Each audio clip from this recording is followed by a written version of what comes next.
Rehoboam went to Shechem, where all Israel had gathered to make him king. When Jeroboam son of Nebat heard of this, he returned from Egypt, for he had fled to Egypt to escape from King Solomon. The leaders of Israel summoned him, and Jeroboam and all Israel went to speak with Rehoboam. "Your father was a hard master," they said. "Lighten the harsh labor demands and heavy taxes that your father imposed on us. Then we will be your loyal subjects." Rehoboam replied, "Come back in 3 days for my answer." So the people went away. Then King Rehoboam discussed the matter with the older men who had counseled his father, Solomon. "What is your advice?" he asked. "How should I answer these people?" The older counselors replied, "If you are good to these people and do your best to please them and give them a favorable answer, they will always be your loyal subjects." But Rehoboam rejected the advice of the older men and instead asked the opinion of the young men who had grown up with him and were now his advisers. "What is your advice?" he asked them. "How should I answer these people who want me to lighten the burdens imposed by my father?" The young men replied, "This is what you should tell those complainers who want a lighter burden.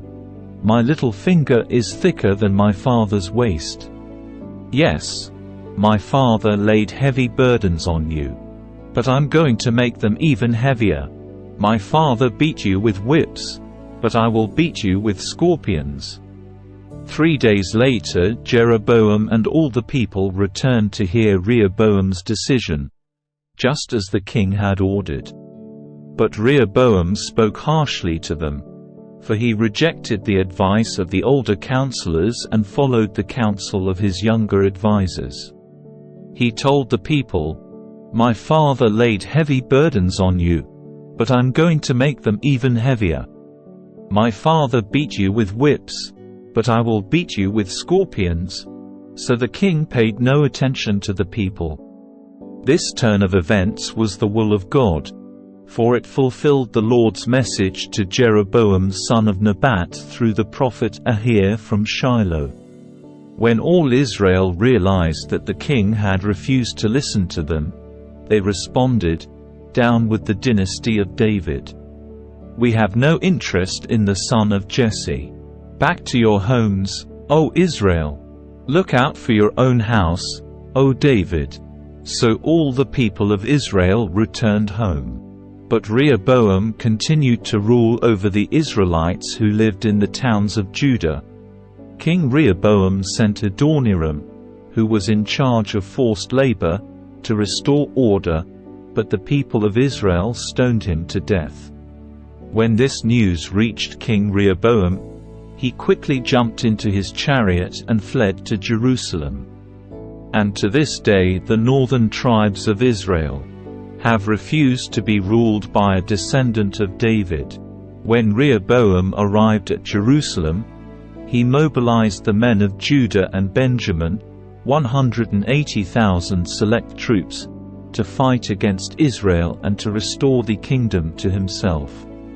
But the Lord said to Shemaiah, the man of God, "Say to Rehoboam son of Solomon, king of Judah, and to all the Israelites in Judah and Benjamin, this is what the Lord says: do not fight against your relatives.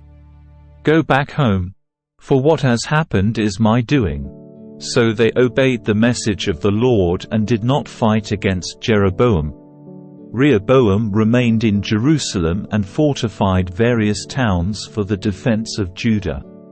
He built up Bethlehem, Etam, Tekoa, Beth-zur, Soko, Adullam, Gath, Mareshah, Ziph, Adoraim, Lachish, Azekah, Zorah, Aijalon, and Hebron. These became the fortified towns of Judah and Benjamin. Rehoboam strengthened the defenses and stationed commanders in them, and he stored supplies of food, olive oil, and wine. He also put shields and spears in these towns as a further safety measure. So only Judah and Benjamin remained under his control. But all the priests and Levites living among the northern tribes of Israel sided with Rehoboam.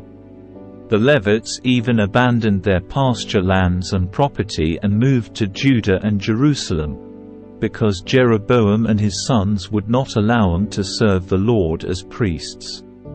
Jeroboam appointed his own priests to serve at the pagan shrines, where they worshipped the goat and calf idols he had made.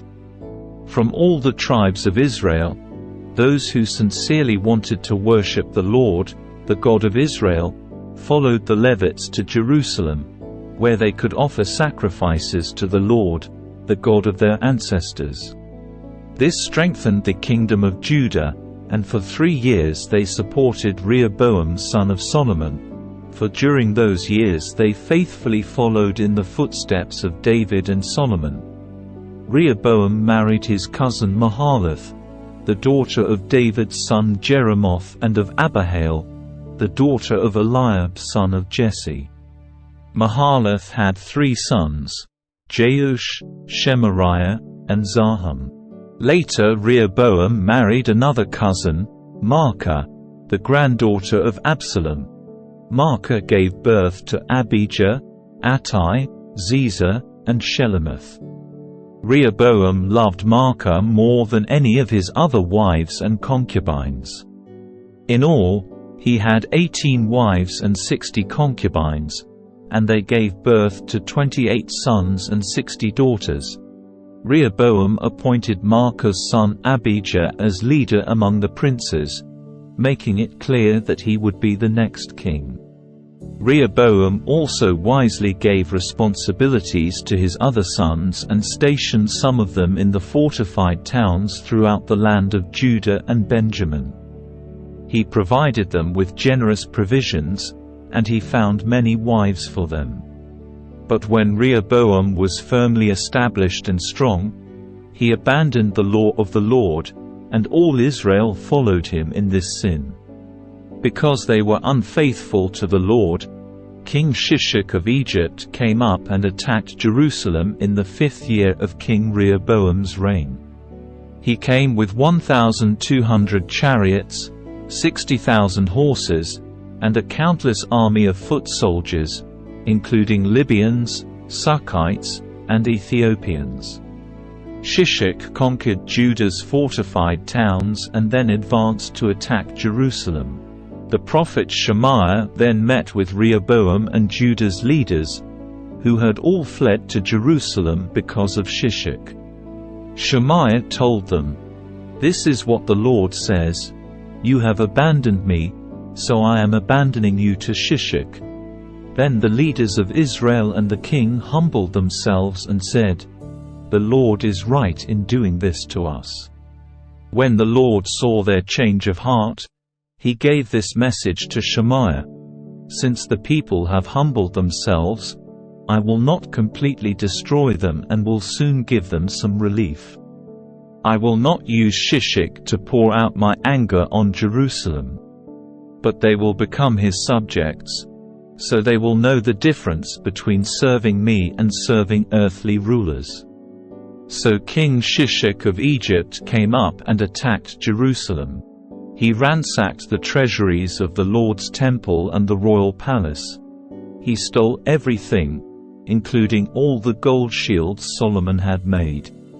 King Rehoboam later replaced them with bronze shields as substitutes, and he entrusted them to the care of the commanders of the guard who protected the entrance to the royal palace. Whenever the king went to the temple of the Lord, the guards would also take the shields and then return them to the guardroom. Because Rehoboam humbled himself, the Lord's anger was turned away, and he did not destroy him completely. There were still some good things in the land of Judah. King Rehoboam firmly established himself in Jerusalem and continued to rule.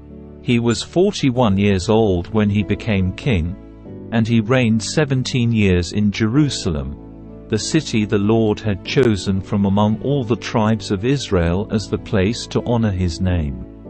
Rehoboam's mother was Naamah, a woman from Ammon. But he was an evil king, for he did not seek the Lord with all his heart. The rest of the events of Rehoboam's reign, from beginning to end, are recorded in the record of Shemaiah the prophet and the record of Iddo the seer, which are part of the genealogical record. Rehoboam and Jeroboam were continually at war with each other. When Rehoboam died, he was buried in the city of David. Then his son Abijah became the next king.